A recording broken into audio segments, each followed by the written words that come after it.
Кога и да сгусти, Заев најавува промени кои никако да ги спроведе. Пред да стане премиер беше дециден. Ке му кажам, збогом на секој кој нема да испорача резултати.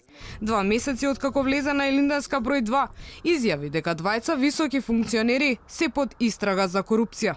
Се работи за 2 случаи кои што се веќе пријавени од граѓани и се процесуирани во постапка на истрага за луѓе кои што се именувани од оваа влада, и тоа почетокот на август месец. Ја само тоа ќе го повторам, ако некој тоа добро го чита, ќе знае дали се работи за министри, за директори или слично. И толку. Ова никогаш повторно не беше споменато. Следеше скандалот во Фондот за иновации, кога дел од 10 милиони евра завршија кај луѓе многу блиски до владиниот врв, но од тогаш се смени и реториката на Заев. Ако така бараме оставки, потоа ќе се мислиме од каде ќе најдеме луѓе да ги ангажираме во власт. Нема да побарам сигурно оставки. По првиот круг председателски избори, премиерот прави ротација од 180 степени и повторно најавува чистка, која досега не беше спроведена.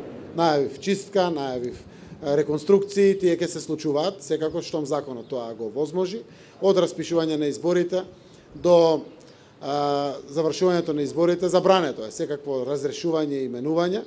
Тоа ви е јасно и на сите, тоа им е јасно и на граѓаните. Неизвестно е кој се ќе биде опфатен со генералното чистење, ако се земе предвид дека избија скандали за повеќе министри и директори, од непотизам и злоупотреби до недоаѓање на работа и сомнежи за корупција. Ниту еден од случаите засега нема конечна разврска.